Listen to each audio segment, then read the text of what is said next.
صح، أنا ما كلمت الزول، وأنا الزول ما عارفة. اكتشفت أنا لأنه حامل دكتور.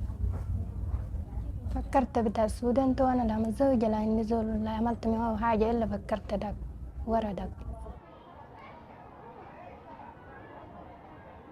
لا لا، الدكتور ما قدرت أكلمته، إلا بنية كلمت. لا، ما حفتني كده حكيت. لا.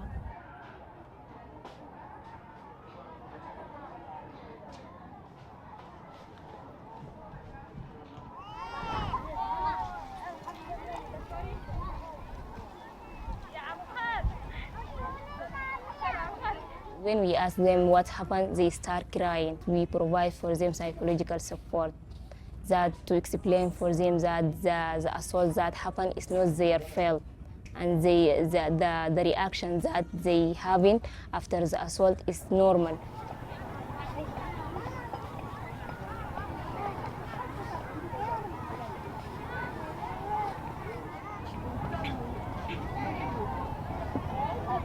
لأنه الاغتصاب بيترك أثر في المجتمع، بيترك أثر في الأسرة، بيترك أثر، فهو استخدموه كسلاح انتقامي بالنسبة لنا نحن.